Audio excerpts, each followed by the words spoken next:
Salut la team, j'ai vu la partie 1 de la saison 4 de Manifest et comme d'habitude, je vous fais une vidéo sur mon avis mais aussi des explications et on commence dès maintenant et n'oubliez pas de liker et de commenter, let's go. Petit message avant de commencer réellement cette vidéo, on est plus de 12 000 sur la chaîne, merci énormément à tous ceux qui se sont abonnés et bonne vidéo. La fin de la première partie de la saison 4 de Manifest a des implications qui changent la donne pour la série et ses 10 derniers épisodes. Bien que Ben et les autres aient réussi à éloigner Eden d'Angelina, ce personnage a continué à rester une menace. Son attaque contre Egan et le vol du Saphir Omega ont provoqué un conflit intense avec le passager voyou du vol 828 lors de ce final. Au cours des 9 premiers épisodes de la dernière saison, la série a délivré petit à petit les réponses que l'on voulait pour ces personnages. Lentement, mais sûrement, les passagers ont découvert une foule de secrets sur les appels, d'où ils viennent, ce qui est vraiment arrivé à l'avion et ce qu'ils sont censés faire. Mais alors que la date de décès est assurément le plus gros problème auquel sont confrontés les personnages, ce n'était pas l'objet de cette première partie de saison. Mais même si le combat avec Angelina est pâle par rapport à l'ampleur de la date fatidique, il y a toujours des répercussions importantes pour le casting principal. Voici ce qui s'est passé dans la saison 4 de Manifest et ce que cela signifie pour l'avenir de la série. La première chose que nous délivre la série est la révélation sur les appels intérieurs. Sandvi et l'équipe d'Eureka avaient émis l'hypothèse dans la saison 3 que l'intervention divine pourrait être au cœur de ce qui se passe réellement dans la série. Trouver des traces de saphir, que l'on appelle la signature de Dieu, sur chaque objet lié à la disparition du vol 828 a donné l'impression qu'une puissance supérieure a fait disparaître l'avion. Après la saison 4, c'est presque confirmé comme étant le cas dans la série. D'après ce qu'ils ont découvert, la lueur, vue par Caleb dans la saison 1, était une conscience divine et l'entité même responsable des appels. Selon les mots d'Olive, les passagers ont un lien direct avec la puissance supérieure en question. Cela explique toutes les connexions bibliques de l'émission, y compris le bois flotté de l'Arche de Noé. Avant la grande révélation de Caleb et Olive sur la conscience divine, Sandvi est arrivé à une conclusion tout aussi énorme sur les appels de la série. On a trouvé sur la boîte noire de l'avion des enregistrements de tous les appels que les passagers ont reçus au cours des 3 premières saisons de l'émission. Les appels qui se produisaient dans l'avion des années avant qu'ils ne se produisent réellement indiquaient à Sandvi que ces messages étaient en fait des souvenirs. En d'autres termes, les passagers ont reçu tous leur appel bien avant le retour de l'avion et depuis le retour en 2018, ils se souviennent progressivement de chaque appel mais uniquement au moment approprié. La grande percée de Cal et Olive s'est ajoutée à cela car elle a prouvé que les passagers ont reçu les appels pendant leur séjour dans la conscience divine. Les détails de ce qui s'est passé pendant les 5 ans et demi où ils étaient à l'intérieur de la conscience divine n'ont pas encore été discutés en profondeur, mais la série a également révélé au moins une partie de la réponse à cette question révélée juste avant. Et donc, quand Caleb a disparu dans le final de la saison 3, il est retourné dans la conscience divine, où il était à bord de ce qui semblait être le vol 828. Puisque le capitaine Dali et Fiona étaient là aussi, cela doit aussi être là où ils sont allés quand ils ont disparu dans la saison 1. Donc la série a éclairci plusieurs de ces mystères persistants, mais cela ne signifie pas qu'il a répondu à toutes les questions. Malgré tout ce qui a été appris dans les 10 épisodes, on ne sait toujours pas comment tout cela existe, ni pourquoi l'épave de l'avion a disparu dans le final de la saison 3. Les passagers ne savent pas non plus ce qui est arrivé à Al-Zouras, ce qui est essentiel car la façon dont il a survécu à sa propre date de décès pourrait être cruciale pour comprendre ce qu'il faut faire ensuite. Et peut-être le plus important, il y a la question de l'apocalypse imminente que les passagers n'ont aucun moyen évident d'arrêter. Plutôt que de traîner chaque révélation jusqu'à la toute fin de la série, il était important que la série fournisse enfin des réponses indispensables. Et c'est exactement ce que la saison 4 a pu faire jusqu'à présent. Mais il a également pris soin de ne pas terminer le puzzle trop tôt. Cela a laissé quelques détails qui seront très probablement liés lorsque Netflix publiera la seconde moitié de la dernière saison. Et donc, comme nous révèle la série, les passagers peuvent créer leurs propres appels. L'un des moments les plus troublants de ce final a été l'appel qui a vu le retour de Grace. Cependant, toute la scène s'est avérée être un mensonge. Il s'avère qu'Angelina a créé Grace en utilisant les pouvoirs du saphir.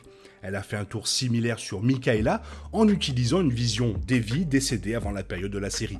Apparemment, le saphir Omega est si puissant qu'il peut être utilisé pour créer des appels. Et comme Vance et Sandvi en ont discuté dans l'épisode, c'est un terrible twist des événements pour les passagers car Tant que quelqu'un a un saphir, les passagers ne peuvent pas faire confiance à leurs propres appels. Ce qu'Angelina a pu accomplir avec lui a été préfiguré avant le final quand Olive parlait des pouvoirs indicibles que le saphir Oméga a accordé à l'oracle de Delphes dans la Grèce antique. Autre question qu'on peut se poser, qu'est-il arrivé à Angelina lorsqu'elle a touché l'éclat de saphir Oméga? La confrontation d'Angelina avec Caleb a détruit le saphir Oméga, mais l'un de ses éclats a survécu à sa destruction. En le récupérant, soit elle se brûle avec la lave et le saphir s'incruste dans sa main, soit c'est le saphir lui-même qui lui brûle le bras. À première vue, la main d'Angelina a absorbé le seul morceau restant du saphir Oméga. Et si c'est vrai, elle pourrait continuer à exercer son pouvoir dans la partie 2. Malheureusement, Angelina ayant le dernier morceau en elle signifie que non seulement elle a toujours ses pouvoirs, mais les passagers n'ont plus rien à gagner en la battant, car il semblerait que leur chance d'acquérir le saphir soit partie en fumée. Alors, est-ce que Caleb est la solution? Le saphir n'est plus là, mais les passagers ont encore une dernière carte à jouer. Leur enquête sur l'histoire des appels a donné lieu à une autre découverte majeure. S'appuyant sur des commentaires antérieurs qui qualifiaient Caleb de dragon, Olive et TJ ont réalisé que Caleb était leur meilleure chance d'arrêter la date de la mort. Lier une constellation d'un dragon et la peinture murale égyptienne trouvée dans le temple a conduit les deux à affirmer que Caleb est le dragon qui peut faire pencher la balance, en étant touché par le saphir Oméga. Il reste à voir exactement comment Caleb est censé sauver le monde, mais cette révélation peut au moins servir de base à leur plan dans la partie 2. Et alors, qu'en est-il de Ézéchiel? Plusieurs facteurs ont joué dans l'énorme décision d'Ézéchiel lors de ce final. Sachant qu'il est revenu dans la saison 1 pour une raison particulière, entendre le discours de TJ et Olive sur l'importance de Caleb et son propre amour pour Caleb, tout cela a contribué à mettre en place le sacrifice ultime de celui-ci. Après avoir utilisé ses pouvoirs pour absorber le cancer de Caleb, le personnage a apparemment rencontré sa fin dans les derniers instants de l'épisode. Mais puisque le final s'est terminé presque immédiatement après la mort de celui-ci, il n'est pas confirmé dans l'histoire s'il est mort ou non. Bien que ce soit l'impression fournie par la scène, évidemment. Quoi qu'il en soit, le geste héroïque de Ézéchiel peut être ce qui rend possible l'arrêt de l'apocalypse puisque Caleb est considéré comme la clé pour la suite. L'autre énorme twist de cette partie 1 est le docteur Gupta. Un autre très gros rebondissement de ce final est venu sous la forme du docteur Gupta. L'histoire de Gupta a commencé avec son personnage remplissant un rôle presque d'antagoniste, car ses points de vue ont provoqué de fréquents affrontements avec Sandvi à l'installation de Rekha. Mais au fil du temps, le docteur Gupta a développé une réelle sympathie pour le sort des passagers et a utilisé son expertise scientifique pour faire avancer leurs recherches sur la dérive et les appels. Lorsqu'elle est revenue au Bercail dans la saison 4, Sandvi a été déçue d'apprendre que Gupta avait travaillé avec le Major dans le passé. Mais même ainsi, on avait le sentiment qu'elle était toujours du côté des passagers. Mais ensuite, la fin du final a révélé que malgré l'évolution du Dr Gupta en tant que personnage de la saison 3, elle a choisi de s'aligner sur le gouvernement en conséquence directe de la fin de la saison 3. Comme elle a dit à Sandvi dans l'épisode, sa décision a été motivée par le fait que Sandvi a remis la dérive à sa place. À l'insu des passagers du vol 828 à l'époque, la loyauté du Dr Gupta a secrètement changé lorsque Sandvi a ignoré les conseils et s'est débarrassé de leur plus grand lien avec les appels. Et à la suite de son choix discutable, la base secrète de Sandvi Evans est tombée entre les mains du gouvernement qui fera tout son possible pour que les deux contribuent à une fin incroyablement difficile. Alors comment cette fin de partie 1 prépare la partie 2 ? Les événements de la partie 1 contribuent grandement à la mise en place de la seconde moitié de la saison et du dernier obstacle des passagers. Comme indiqué plus tôt, ils n'ont pas de moyens évidents de sauver le monde, mais avec Caleb, ils ont une voie à suivre. Ils ont également un ennemi clair, Angelina, qui a survécu au final et possède actuellement le seul fragment de saphir. Le personnage citant les écritures bibliques tout en marchant dans la ville, au milieu de toute la destruction volcanique qui l'entoure, témoigne à quel point elle est devenue dangereuse et déséquilibrée. Si elle peut causer tout ce mal avec ce petit morceau de saphir, elle pourrait peut-être provoquer l'apocalypse, à moins que ce ne soit elle qui la cause finalement de toute façon. Avec ou sans Ézéchiel, les passagers du vol 828 devront aller de l'avant, résoudre les mystères restants de la série et s'occuper une bonne fois pour toutes de cette d'Angelina. Netflix n'a pas encore annoncé la date exacte pour la partie 2, mais ce que l'on sait de l'état de la production est un bon signe que cela se produira le plus tôt possible.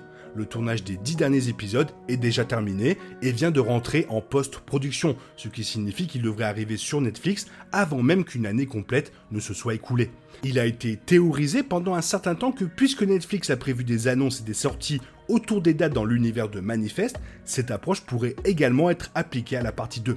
La première moitié de la saison 4 est arrivée le 4 novembre, date à laquelle l'avion est revenu en 2018. C'est pourquoi certains soupçonnent que Netflix publiera le deuxième lot d'épisodes dès le 7 avril 2023, soit 10 ans après le jour où le vol 828 a disparu en 2013. Mais pour l'instant, il reste à voir si la fin de Manifest sera prête à sortir si tôt. Je pense que le premier truc qu'on peut dire, c'est merci Netflix d'avoir repris Manifest et d'avoir fait cette saison 4, car ça nous révèle énormément de choses. Et d'ailleurs, j'ai pas pu tout mettre dans la vidéo, donc je pense que je vais possiblement en faire une seconde. Toi, qu'est-ce que tu en penses? Dis-moi dans les commentaires ce que tu as pensé de cette première partie de saison et de ce que tu attends pour la seconde partie. Sinon, j'espère que la vidéo t'a plu, et si elle t'a plu, n'hésite pas à la liker, t'abonner, la partager. Merci. Je te souhaite une bonne matinée, après-midi, peut-être une bonne soirée ou un bon week-end. Bisous bisous, hasta la vista.